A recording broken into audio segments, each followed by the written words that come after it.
인사드리겠습니다. 예. 오늘 좀 안 보이는 분들이 있는데 또 여러 가지 사정으로 또 이렇게 어디를 갔어요. 하여튼 우리의 형편과 상황에 따라서 하나님은 하나님의 계획을 이루어 가시는 줄로 믿습니다. 예. 그러니까 내가 생각하고 내가 계획하고 내가 바라고 원했던 것들과는 좀 다르게 흘러갈 수도 있는 거예요. 그럴 때마다 솔직히 저도 그렇습니다. 많이 좀 낙심이 되기도 하고 좀 혼란이 오기도 해요. 근데 그럴 때마다 감사한 것은 뭐냐면 우리가 다 알지 못하지만 궁금하지만 아니 오히려 그것 때문에 내가 실망하고 막 낙심되기도 하지만 그러나 그런 어떤 상황 속에서도 하나님이 우리를 붙들고 계시고 우리를 놓지 않으신다는 사실. 그러니까 우리 전통적인 격언 중에 하나가 뭐가 있냐면 모든 것이 다 누구 손바닥 안에 있다? 부처님 손바닥 안에 있다 그러잖아. 옛날에 나도 그런 줄 알았단 말이에요. 부처님 손바닥 안에 다 있는 줄 알았어요. 근데 하나님을 만나고 보니까 누구 손 안에 있어요? 하나님 손 안에 있는 겁니다. 우리가 저 바닷속 깊은 곳으로 들어가도 하늘 높은 곳으로 날아서 올라가서 피해도 땅속 깊은 곳으로 굴파고 들어가도 거기에 하나님이 계신다는 거지. 어디를 가도 하나님이 함께 하셔. 우리가 우리 삶의 현장 속에서 실망할 만한 그러한 일들이 또 실패하고 막 그래서 막 고통스럽고 힘든 일들이 생긴다 할지라도 그곳에도 하나님이 함께 계신 것을 믿으시기 바랍니다.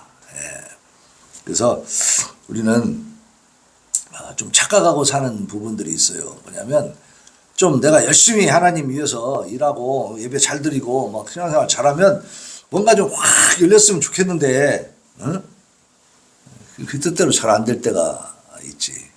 그죠? 많아요. 그러니까 그건 뭐냐면 사람이 욕심이 있어서 그래. 내가 한 것은 이만큼밖에 안 되는데 막 이렇게 많이 했다고 생각하는 거야. 그래가지고 내가 많이 했으니까 하나님이 많이 주신다고 생각하는데 사실은 별거 아니거든. 우리가 한 것은 별것이 아니에요. 근데도 내 자신을 과대평가하고 있는 거야. 내가 헌신하고 내가 막 충성하면 막 그것이 나로서는 엄청나게 크다고 생각하는 거야. 그러니까 하나님도 막 내가 원하는 거 다 줘야 된다고 생각하는데 그거는 착각입니다. 그렇게 오판하고 살면 안 돼. 그리고 우리가 다시 한번 생각을 정리해야 될 것이 뭐냐면 하나님 앞에 나왔을 때 우리가 받는 복이 뭐냐? 우리 아직도 세상적인 것을 생각하면서 거기에 얽매여 있어요. 그러니까 실망합니다. 근데 사실은 하나님 만나서 예수 그리스도를 만나가지고 가장 크게 받는 복이 뭡니까? 영적인 복이에요. 영적인 복. 세상의 모든 죄악의 그 사슬로부터 내가 벗어나는 거지. 벗어나는 거. 그래서 거룩한 삶을 추구할 수 있게 됐다는 거. 그리고 저 천국을 향해서 내가 나갈 수 있는 길을 발견했다는 거죠. 그것만으로도 우리는 감사해야 될 줄로 믿습니다. 그리고 나머지 육신의 삶 속에서 이루어지는 것들은 덤이요, 덤. 부록이다 그 말이에요, 부록. 근데 우리는 부록에 마음을 다 뺏겨. 부록을 가지고 막 생명을 걸어봐. 그것이 잘 돼야만 된다고 생각하는 거야. 물론 잘 되면 좋지. 근데 안 될 때도 있는 것을 우리는 경험합니다. 그럴 때마다 내가 진짜 받은 복이 뭔가 생각해 보시기 바랍니다. 내가 진짜 누리고 있는 복이 뭔가. 이 영적인 복은 누가 뺏어갈 수 있어요, 없어요? 절대 뺏어가지 않습니다. 이것은 우리를 실망시키지 않아. 낙심하게 할 수가 없어. 사단 마귀 절대 못 뺏어갑니다. 하나님 우리에게 주셨기 때문에 하나님 지켜주시는 겁니다. 그러니까 그것으로 다시 위로를 받고 힘을 얻는 거예요. 자, 오늘 이 다윗의 시를 보면은 다윗의 시가 아니고 다윗이 주인공이 되어 있는 시예요. 그러니까 이 시를 우리가 지금 시편을 쭉 하고 있는데 다윗이라는 이름이 나오는 경우는 그렇게 많지 않아요. 근데 오늘 132편에 보면 1절부터 여호와여 다윗을 위하여 그의 모든 겸손을 기억하소서. 이렇게 다윗을 거명하면서 지금 시작하고 있습니다. 그래서 나도 이제 오늘 이 시편을 보면서 어제 이제 준비하면서 이렇게 보니까 다윗이 나왔네. 야, 개인의 이름, 사람의 이름을 거명하면서 이렇게 시를 쓰는 경우가 참 드물죠.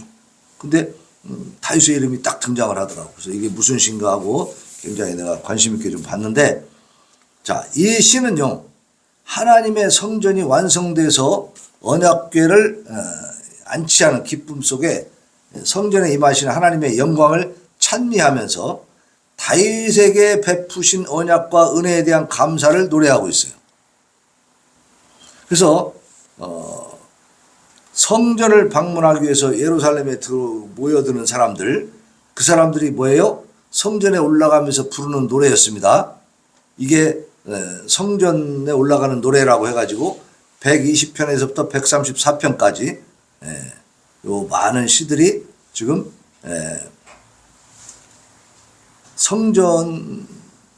성전을 올라가면서 부르는 시로 돼 있어요. 근데 그 중에 하나가 이제 오늘 이 132편인데, 그래서 신정시라고 지금 분류하고 있습니다. 신정시. 하나님의 통치라는 말이죠. 본시의 저자에 대해서는 정확하게 알려진 것은 없어요. 뭐 앞에 그 131편 같은 경우는 다윗의 시 이렇게 써 있잖아. 근데 132편은 저자가 명확하게 나와 있지 않습니다. 그런데 이 시편을 쭉 읽어보면은 8절, 9절 내용이 성전 봉헌식 때 솔로몬이 한 기도의 내용과 일치하고 있어요. 그래서 솔로몬이 성전을 짓고 하나님께 봉헌할 때 지은 시가 아니냐 이렇게 추정을 하고 있습니다. 그래서 이제 이 시편 132편은 다윗을 주인공으로 하면서 다윗 언약이 또 소개되고 있어요. 근데 다윗이 이 다윗 언약을 하나님으로부터 받게 되는 그 과정 속에는 다윗의 모습이 나오는데, 어떤 모습이 나오냐면 겸손한 모습이 나옵니다. 겸손한 모습. 그래서 오늘 말씀의 제목이 뭐라고 했어요? 다윗의 겸손을 보신 하나님의 약속이라 그랬죠. 그러니까 다윗이 하나님 마음에 합하다라고 하는 것은 하나님 앞에 겸손했다는 사실이에요. 근데 이게 참 쉬운 일이 아닙니다. 사실상 하나님 앞에 겸손하게 산다는 것이 쉬운 일이 아니더라. 근데 다윗은 정말 겸손했습니다. 그 내용이 이제 오늘 시편 속에 구체적으로 나와요. 어떻게 겸손했는지. 자, 먼저 1절로 5절에 보면 옛날 다윗이 하나님 앞에서 성전을 짓겠다고 한 서원을 회상하는 부분이 나옵니다. 하나님의 성전에 대한 다윗의 열심이 있어. 다윗은 하나님에 의해서 성전 건축의 뜻을 당대에 이루지는 못했습니다. 그러나 성전을 지어서 하나님의 언약궤를 안치하기까지는 자기가 화려한 백향목궁에 거하는 것을 불편하게 여길 정도로 그 열의가 대단했어. 그래서 사무엘하 7장 2절에 보면 다윗 왕이 선지자 나단에게 이렇게 얘기합니다. 볼지어다 나는 백향목 궁에 살거늘 하나님의 궤는 휘장 가운데 있다. 천막 가운데 있다. 나는 튼튼하게 백향목으로 지어서 멋진 궁궐에서 내가 살고 있는데 하나님의 궤는 그냥 천막에다 넣어놨다. 그것이 나는 마음이 불편하다. 그래서 뭘 결심해요? 이 사람이 하나님의 성전을 지으려고 이제 결심을 하게 됩니다. 근데 거기에 하나님이 나단 선지자를 통해서 다윗에게는 성전을 짓는 그 기회를 주지 않으십니다. 너는 성전을 짓지 말고 네 후대 아들 때에 가서 짓게 해라. 그렇게 말씀하십니다. 왜 그럽니까? 그러니까 다윗은 정복왕이잖아. 처음에 왕국으로, 그러니까 사울 왕 이후에 이제 제대로 된 왕이 되어가지고 이 이스라엘을 왕이 통치하는 왕권 국가로 세워가는 그 과정에서 주변 나라들하고 싸움을 많이 했어요. 전쟁을. 그래서 다 정복해가지고 다 굴복시켰잖아. 그러니까 그 과정에서 많은 피를 흘렸단 말이에요. 그러니까 네 손으로 짓지 말고 네 아들에게 짓도록 해라. 그래가지고 다윗은 하나님의 성전을 짓지는 못하고 지을 수 있는 모든 그 부재들, 건축 재료들을 다 준비했습니다. 그러니까 솔로몬은 아버지가 준비해놓은 그 자료를 가지고 모든 그 건축 자재를 가지고 지은 거야 그냥.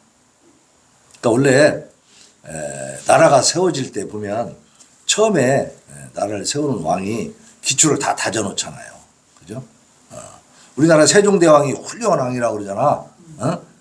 그래서 이 한글도 창제하고 막 그래서 우리가 참 존경하는데 세종대왕이 있기까지는 그 위에 누가 있었어요? 세종대왕 위에 태종이 있잖아.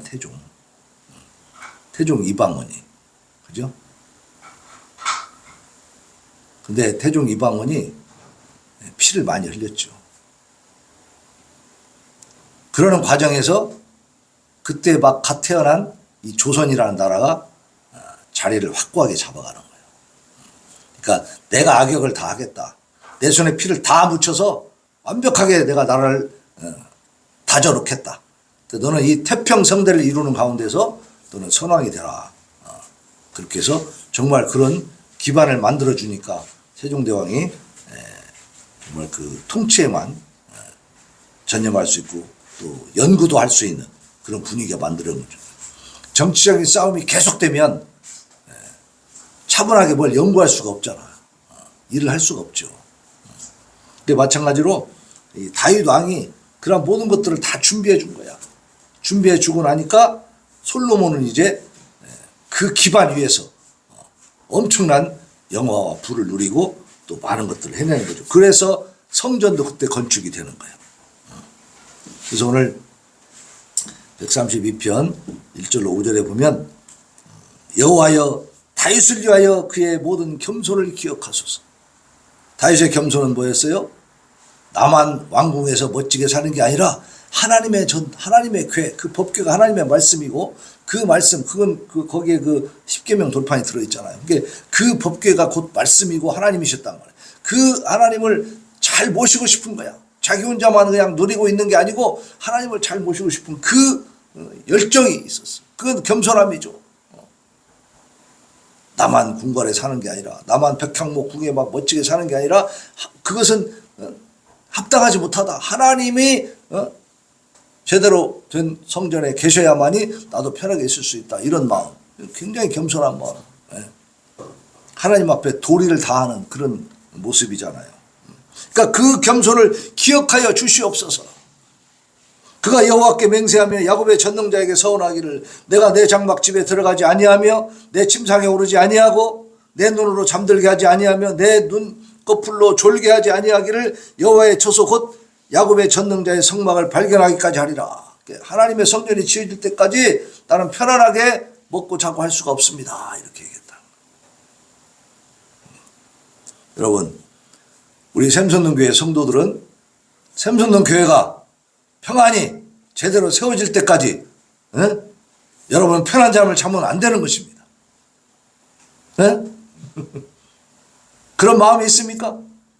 우리 샘솟는 교회를 좀 제대로 하나님이 세워줄 때까지 나는 편안하게 잠을 잘 수 없어요. 편안하게 살 수 없습니다. 이런 심정이 있습니까? 이런 마음이 있어요? 우리가 알고 있는 이 다윗 왕은 그러한 심정을 가지고 있었던 거야. 직접 실제적으로 이렇게 우리 처지에서 이렇게 예를 들어서 얘기해 보니까 어때요? 그런 마음 가지기가 쉬워요, 어려워요? 네? 여러분들은 나만 잘 살면 되지 뭐 교회야 뭐 알아서 되겠지 그렇게 생각하죠? 그래요? 그럼 안 되는 거예요. 이 샘솟는 교회 교인이 되었으면 샘솟는 교회를 위해서 열심히 기도하고 염려하고 근심하고 세상 근심하지 말고 교회를 위해서 염려하고 근심하시기를 바랍니다. 왜? 교회는 누구의 집이요? 누구의 것입니까? 이용목 목사 거예요? 하나님의 것이요. 하나님의 것. 그죠? 하나님의 교회잖아요.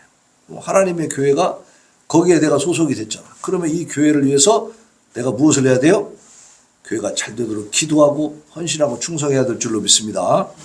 그것이 우리에게 주신 사명인 거예요. 그러니까 다윗 왕도 자기에게 주신 사명을 잘 깨닫고 하나님 앞에 하나님의 성전을 지키를 그렇게 열망하면서 기도하고 했다고 말이에요. 준비했다고 말이에요. 그것을 기억해 달라고 하는 거예요. 왜 그러냐면 이제 이 시를 지을 때는 솔로몬이 성전을 완공했단 말이에요. 다윗의 그 소원을 솔로몬 때 가서 이룬 거죠. 성전을 다 완성시켜가지고 이제 봉헌식을 하는, 성전 봉헌을 하는 그런 과정에서 지금 이 시를 지었다고 보기 때문에 그때 솔로몬은 다윗의 아들이니까 자기 아버지가 이 성전을 짓고 싶은 그 간절한 소원이 얼마나 컸던지를 알고 있잖아요. 그죠? 그래서 자기가 잘 지을 수 있도록 그 건축 자재도 다 준비해 줬다는 것을 알고 있잖아. 예? 그러니까 그 아버지 생각이 날 수밖에 없지. 그죠? 그리고 이제 6절로 9절에 보면 다윗이 하나님의 언약궤를 오베데돔의 집에서 시온으로 옮겨와 가지고 그가 예배한 장막에 안치할 때까지 그 감격적인 그 상황들을 회상하고 있습니다. 이 하나님의 법궤는요, 엘리 제사장 시절에 블리셋하고 싸우면서 나가면서 그 아들들이 이제 전세가 불리하니까 법궤를 가지고 나갔어요. 근데도 패했습니다. 그래가지고 블레셋 사람들한테 법궤를 뺏겨버렸어. 근데 그 법궤가 블레셋 사람들한테 가서 있으니까 그 블레셋 사람들이 막 재앙을 당하는 거야. 그러니까 무서워가지고 이제 이 법궤가 정말로 하나님이 살아계신 그 증표라면 한번 시험해보자. 그래가지고 베세메스 쪽으로 암소를 불러가지고 암소를에다가 법궤를 수레를 매달아서 딱 실어갖고 얘가 딱 때리는 거야. 그래갖고 이 소가 베세메스 쪽으로 직선으로 반드시 가는지 아니면 없는 대로 가는지 한번 두고 보자. 만약에 베세메스로 반드시 가면 이건 하나님이 진짜 살아계신 거고 이 법궤와 함께하는 거다. 이렇게 이제 자기들이 생각을 하면서 이 암소에게 이제 법궤를 실려가지고 보냈어요. 근데 어떻게 됐어요? 암소가 이 소가 베세메스로 곧장 달려갔습니다.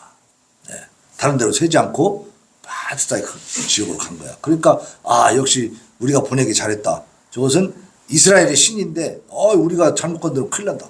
블레셋 사람들이 그냥 돌려보낸 거야.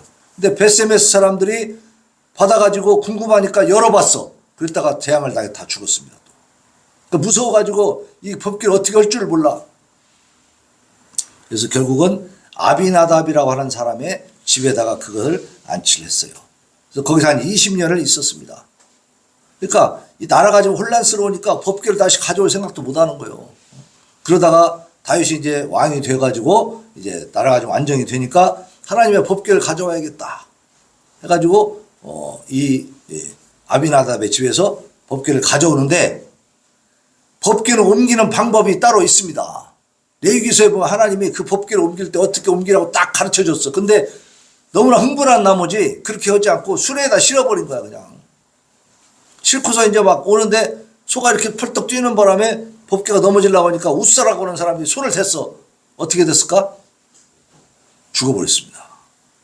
그러니까 다윗이 깜짝 놀래가지고 야 이거 법궤 무서워서 못 가지고 있다. 그래가지고 그 근처에 있는 오베데돔의 집에다 맡겨놓는 거야. 그리고 한 3개월 있다가 다시 이제 깨닫습니다. 왜 그런 일이 있었는가? 하나님의 법궤는 함부로 옮기는 것이 아니다. 어떻게 하는 거예요? 레위 지파, 레위인들이 메고 쫄대를 잘 넣어가지고 그것을 어깨에 매야 되는 거야. 매가지고 옮겨야 되는 거야. 옮기는 방법이 딱 있는 거예요. 그러니까 그것을 따라서 다시 이제 법궤를 딱 어깨에 레위인들로 이제 매게 해서 딱 데리고 이제 모시고 나오니까 그때는 이제 괜찮았다고 말이에요. 그러니까 그 법궤를 모시고 나오면서 다윗이 너무너무 좋아가지고 막 춤을 췄어. 춤추다가 막 허리춤이 막 내려가고 막 바지가 벗겨지는 이런 상황까지 벌어졌단 말이에요. 그러니까 그걸 누가 봤어요? 응?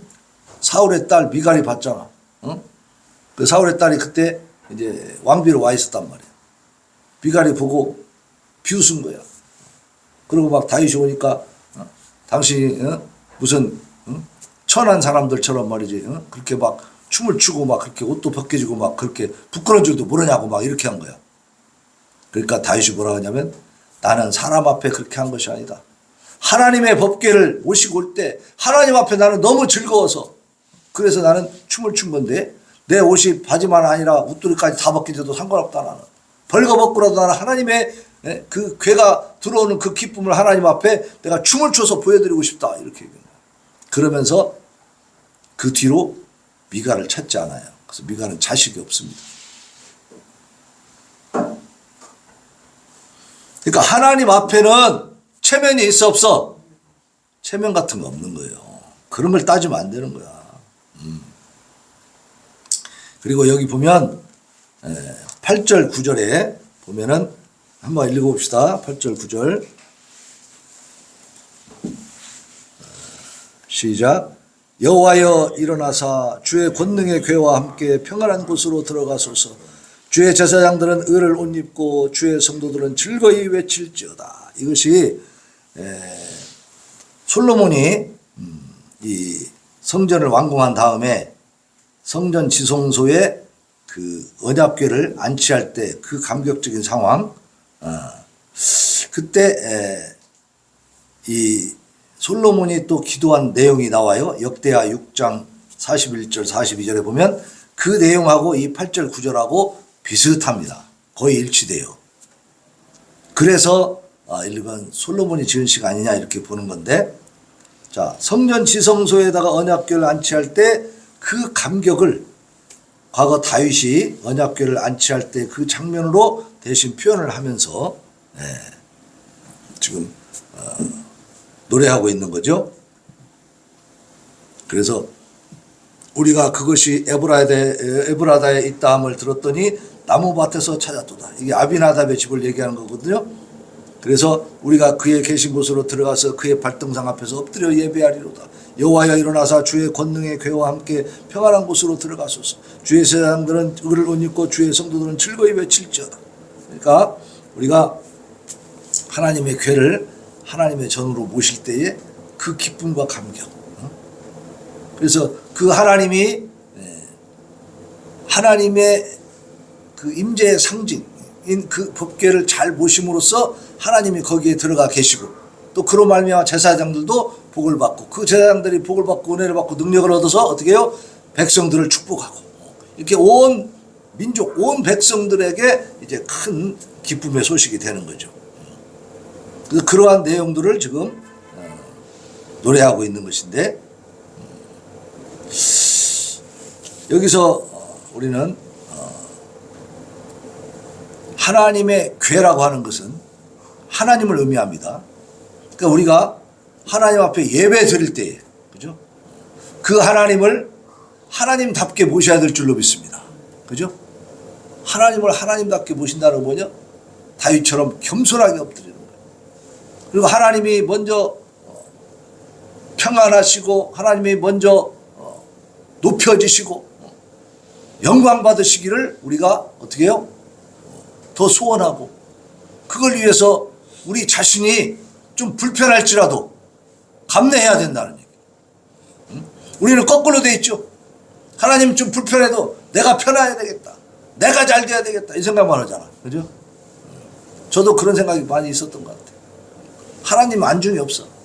내가 먼저 잘 돼야 되고, 내 형편만 막 따지고 있는 거야. 내 소원만 막 생각하고 있는 거지. 근데 오늘 다윗을 통해서, 오늘 이 시를 통해서 우리는 하나님이 무엇을 원하시고, 하나님이 어떻게 해야 하나님 편안하게 하시고, 하나님이 어떻게 해야 내가 해드려야 하나님 기뻐하실까, 이걸 먼저 생각해야 될 줄로 믿습니다. 그것이 신앙인의 바른 자세다, 그 말이에요. 그리고 10절로 18절에 보면 하나님이 다윗에게 주신 언약을 회상하면서 그 언약들이 반드시 실현되리라는 확신을 노래하고 있어요. 사무엘 하 7장 8절로 16절에 보면 다윗 언약이라는 게 있어요. 다윗의 그 겸손을 보신 하나님의 약속입니다, 그게. 그래서 다윗의 자손을 통해서 오실 메시아에 대한 언약이 거기에 나옵니다. 그분 예수 그리스도가 왕과 제사장으로 오셔가지고 악의 세력을 정복하고 하나님께서 택한 자를 구속하실 것을 예언하고 있단 말이에요. 자, 오늘 본문 말씀 9절부터 보면은 9절까지 우리가 봤죠. 주의 제사장들은 의를 옷 입고 주의 성도들은 즐거이 외칠지어다. 하나님 앞에 예배드리고 하나님을 잘 섬길 때에 받는 복이에요. 그리고 이제 주의 종 다윗을 위하여 주의 기름 부음 받은 자의 얼굴을 외면하지 마옵소서. 여호와께서 다윗에게 성실히 맹세하셨으니 변하지 아니하실지라 이르시기를, 여기서부터 이제 다윗 언약입니다. 내 몸에 소생을 내 왕위에 둘지라. 내 자손이 내 언약과 그들에게 교훈하는 내 증거를 지킬진대 그들의 후손도 영원히 내 왕위에 앉으리라 하셨도다.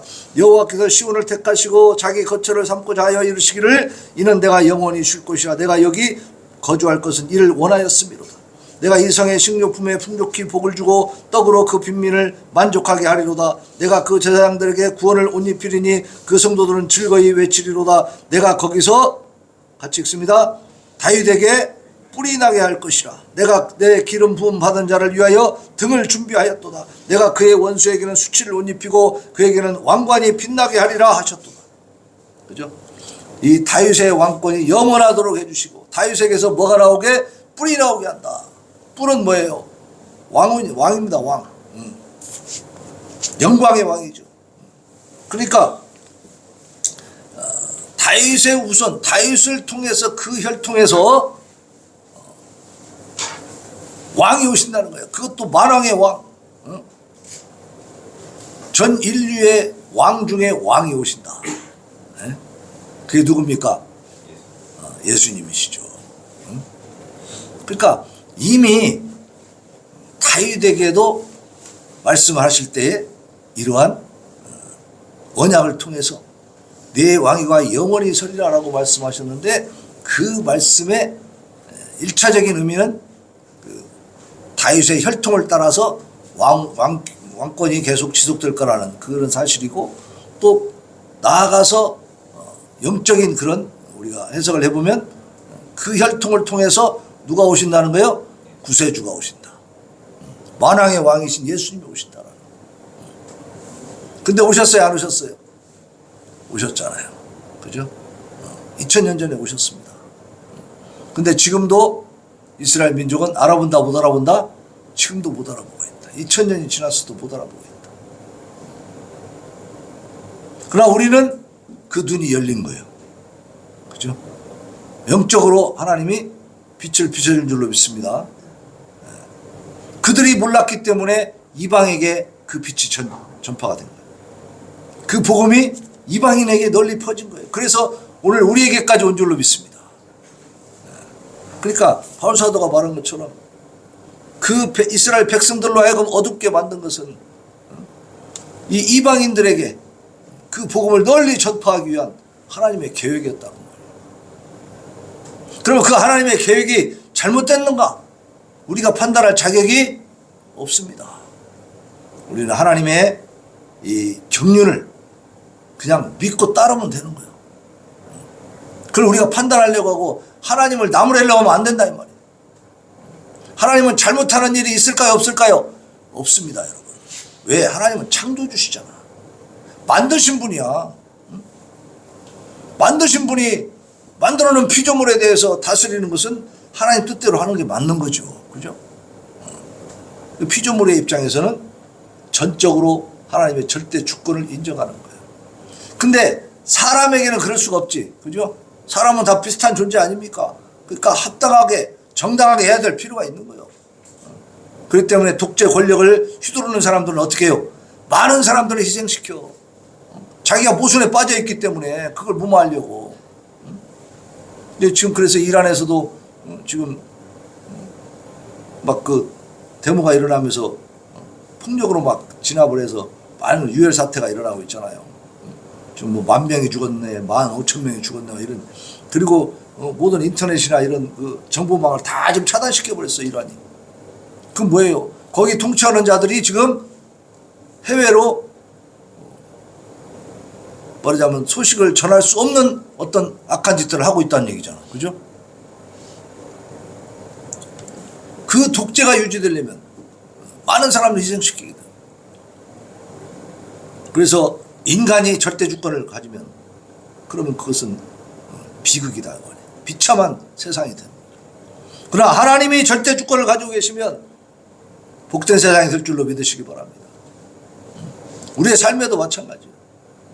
내 생각을 앞세우지 말고 하나님의 뜻을 먼저 생각하면서 거기에 우리가 겸손히 엎드릴 줄 알아야 돼.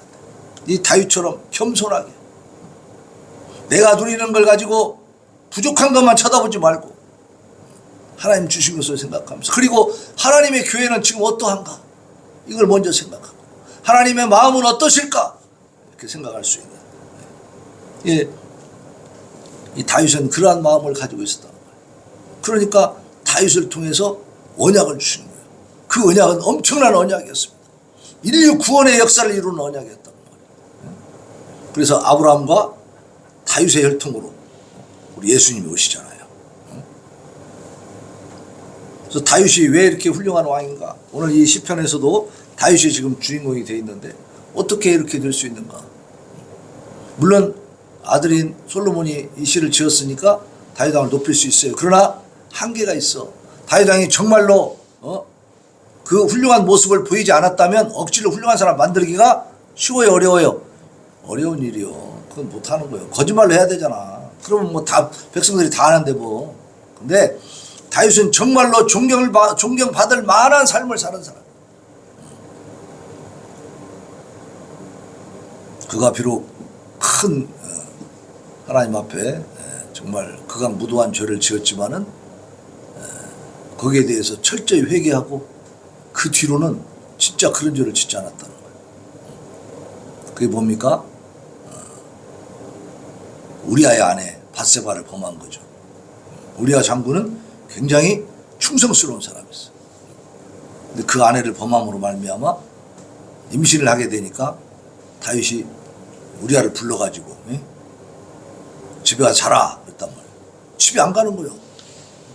우리 전우들이 전쟁터에서 전쟁하고 있는데 내가 집에 가서 편히 있겠습니까? 그냥 뜰에다가 그냥 천막 치고 자버리는 거죠. 어쩔 수 없어가지고 우리아를 다시 전쟁터로 보내는데 자기가 지은 죄가 있으니까 그 우리아의 아내를 임신시켰잖아. 그러니까 그것을 모면하기 위해서 우리아를 죽인단 말이에요. 그 사령관 요압 사령관에게 비밀 편지를 써가지고 우리아에게 줘. 네가 갔다가 장군한테 거기 그 총사령관한테 줘라 그랬단 말이에요. 근데 우리아라는 장군은 얼마나 충성스러운지 그걸 열어보지도 않아. 혹시 열어봤으면 죽음을 면할 수 있었겠죠. 어디로 도망갈 수도 있지. 싹 피해버리면 다른 나라로 가가지고 망명해버리면 되잖아. 근데 열어보지도 않은 거예요, 편지를. 자기를 죽이라고 하는 그 내용이 있는 편지인데 갖고 가면서 모르고 가는 거죠. 근데 왕이 준 편지니까 그냥 갖고 가서 주는 거야, 그냥. 명령대로만 하는 거야. 요압이 딱 그걸 보고 왕의 명령이니까 안 할 수가 없잖아. 그러니까 전쟁이 막 심하게 붙어 있는 상태에서 우리아를 전방으로 딱 공격하게 만들고 나머지 군사들 뒤로 빼버린 거야. 그래서 거기서 그냥 혼자 고립돼갖고 죽은 거죠. 그러니 다윗이 좋은 사람이요, 나쁜 놈이요? 지독하게 나쁜 놈이지. 이런 놈이 어디가 있어. 그러니까 나단 선지자가 와가지고 그걸 지적을 해줍니다. 그때 다윗은 어떻게 했어요? 진짜 악한 왕이었으면 어떻게 했을까? 그 선지자를 죽여버리지. 너 말도 안 되는 소리 하고 있냐? 응? 너 왜 나를 모함하는 거야? 내가 그런 적이 어디 있어? 막 해가지고 그냥 말도 못하게 입도 뻗고 못하게 다 만들어버리지 그냥. 그리고 거기에 대해서 얘기하는 놈은 다 죽이는 거야 그냥. 그렇게 할 수 있죠. 왕권이 있으니까. 근데 다윗은요, 그 지적을 받았을 때 그대로 거꾸로 했어요. 하나님 앞에 회개했습니다. 그러니까 다윗의 장점은 그거예요. 정말 막 착하게 올바르게만 살았다는 게 아니고 그 잘못을 지적받았을 때, 깨달았을 때 묵살하지 않고 대들지 않고 그 변명하지 않고 철저히 엎드렸다는 거예요. 인정하고 회개했다는 사실입니다. 여러분, 지금부터 우리도 그렇게 살 수 있기를 바랍니다. 과거에 우리의 삶이 얼마나 대단했습니까? 잘 살았습니까? 아니잖아요. 그런 것들 하나하나 기억하고 우리가 떠올릴 때마다 어떻게 해야 돼요? 철저히 하나님 앞에 회개하고 엎드려야 돼. 그럼 고치라는 얘기지. 그리고 용서를 구하라는 얘기죠. 그럼 용서를 구하고 고치라는 얘기는 뭐예요? 앞으로도 그렇게 살아라는 얘기예요? 아니죠. 이제 고쳐서 살아라는 얘기예요. 새로운 삶을 살아라. 이렇게 계속해서 우리는 바뀌어가야 돼. 변화가 되어가야 돼. 그래서 성장하는 겁니다. 성화되는 거 아니에요. 성화되는 거. 성화하면 거룩하게 되어간다는 얘기죠. 누구를 닮아가는 거예요? 하나님을 닮아가는 것이. 예수 그리스도를 닮아가는 겁니다. 자, 본시는 성전 순례자들이 성전 건축과 관련된 과거의 역사를 회상하면서 그 성전 안에서 간절히 사모하고 기쁘게 찬양해야 될 하나님의 영광을 노래하고 있는 시입니다. 아울러 다윗 언약을 통해서 베푸신 하나님의 영원한 은혜와 축복에 대해서 감사 찬양하고 예수 그리스도를 더욱 소망하고 있는 것이죠. 자, 이것은 영원한 하늘나라의 성전을 향해 순례하는 우리들, 그죠? 우리들은 지금 여기서 순례자입니다. 이 세상에서. 여긴 나그네 길이니까. 왜냐하면 여기는 우리의 본향이 아니에요. 여기서 우리가 영원히 살 겁니까? 아니죠. 자, 해외여행 간 사람이 그 영국이나 뭐 미국이나 또 어디 뭐 유럽 돌아다니면서 거기서 영원히 사는 거 아니죠. 그 사람들은 거기 여행을 끝나고 어디로 옵니까? 자기 집으로 돌아오죠. 그러니까 거기 여행하는 과정 속에 있는 사람들은 나그네 인생인 거야. 그 과정은 그냥 여행자일 뿐이잖아요. 자기 집으로 돌아와야 되니까 돌아올 목표와 계획을 세우고 다니는 거 아닙니까? 자, 우리는요, 영적으로 이 땅에 살고 있지만은 여기는 여행지에 불과합니다. 영적인 여행지요. 여기는 나그네 인생이요. 그러니까 여기서 결국은 우리는 어디를 가기 위해서 지금 이 여행을 하고 있습니까? 하나님 나라 가기 위해서 우리는 여행하고 있는 거예요. 거기가 내 본향이다 이 말이지. 하늘나라의 성전을 향해서 우리는 순례하고 있는 거야 지금. 여기서 순례자가 돼 있어. 자, 그러면 그곳에는 누가 계십니까? 영원한 왕이신 예수 그리스도가 계시고 그분이 또 다시 이 땅에 오실 것이라 이 말이죠. 그 약속을 주셨잖아요. 과거에 구약성경에서부터 신약성경에 이르기까지 많은 약속과 또 언약이 있었는데 차츰차츰 시간이 지나면서 이루어졌어요. 예언하고 성취하고 예언하고 성취하고 그래서 결국 예수님이 오시는 것까지도 성취가 됐어요. 근데 예수님이 부활 승천하시면서 뭐라 했습니까? 다시 온다 했어요? 다시는 안 온다 했어요? 니들 징그러서 다시는 못 보겠다. 안 올란다 그랬어요? 반드시 다시 오신다 했어요. 천사들이 분명히 예언을 해줬어요. 다시 오리라. 그러니까 지금은 예수님이 다시 오실 그 예언을 기다리고 있는 그런 시대죠. 예수님의 재림을 기다리고 있는 시대다. 그래서 우리가 이 시편 132편을 통해서 다윗의 신앙을 우리가 생각을 해보고 또 그 하나님의 전을 다 완공해 놓고 거기다가 그 법궤 하나님의 말씀의 궤를 지성소에 그때 모실 때의 그 기쁨과 감격. 그러니까 하나님을 높여드리면서 이 사람들이 기뻐하고 감격하는 거예요. 그죠? 내가 잘 돼서가 아니라 하나님이 높여질 때에 이 사람들이 감격하고 감사하고 있다 이 말이에요. 자, 우리도 하나님을 높이면서 하나님의 영광을 위하여 살 때에 우리 마음속에 진정한 기쁨이 감격이 충만하기를 바랍니다. 세상 것을 바라보지 말고 하나님의 것이 잘 되어질 때에 거기에 우리가 기쁨을 누려야 돼. 그것이 영적인 삶이에요. 그런 사람들은 그 기쁨을 빼앗깁니까? 안 빼앗깁니까? 절대 빼앗기지 않아요. 세상에 뺏어갈 수가 없어. 왜? 이건 영적인 것이기 때문에. 육적인 건 세상에 뺏어갑니다. 권력이 뺏어갈 수 있어. 잡아서 감옥에 넣어버리잖아. 세상 권력이 그렇게 할 수 있어. 우리의 육신의 생명, 육신의 이 자유 다 그들이 억압하고 제거할 수도 있어. 그러나 영원한 하나님 나라의 이 생명, 영생의 이 심판, 이것은 절대로 근접하지도 못하죠. 김정은이가 아무리 권력이 세도 천국 가고 지옥 보내고 할 수 있습니까? 영적인 건 하나도 못해. 손도 못 대는 거예요. 그러나 영원히 천국에 보낼 수도 있고 지옥에 던져버릴 수도 있는 그 하나님을 어떻게 하라고 했어요? 두려워하라. 그 하나님을 생각해라. 그래서 우리가 영원한 하나님의 나라, 하늘나라의 성전을 향해서 순례하면서 영원한 왕으로 다시 오실 그 예수 그리스도를 소망하는 우리 성도들 복된 삶이 되기를, 위대한 삶이 되기를 예수님 이름으로 축원합니다. 아멘. 네. 자, 545장 이논의 아무 증거 아니 비어도 찬양합니다.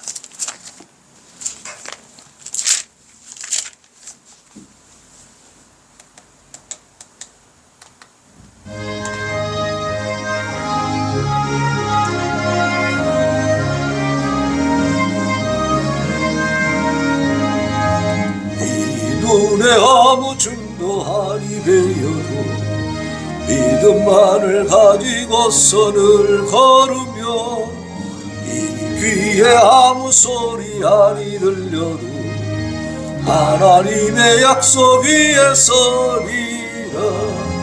걸어가세 믿음 위에 서서 나가세 의심 버리고 걸어가세 믿음 위에 서서 나 귀에 아무 증거 없어도 이논이 보기에는 어떠하든지 이미 얻은 증거대로 늘 믿으며 이 맘에 의심 없이 살아갈 때에 우리 소원 주 안에서 이루리. 걸어가세 믿음 위에 서서 나가세 의심 버리고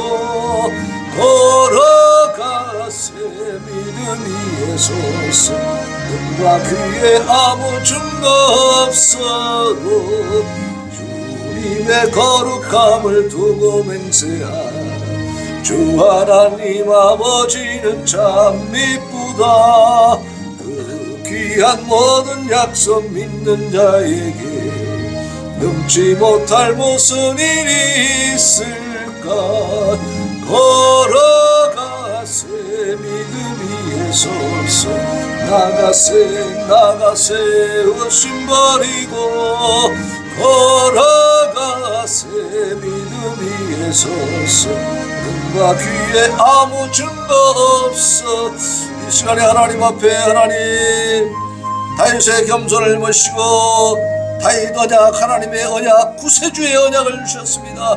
아버지 우리도 하나님 앞에 이제 겸손히 엎드리게 하시고 우리 자신의 안위와 평안보다 하나님의 기쁨과 하나님의 안위와 평안과 하나님의 영광을 위하여서 우리가 모든 불편함을 감수할 수 있는 겸손한 자세로 나아가게 하여 주옵소서. 우리 저 기도합니다. 주여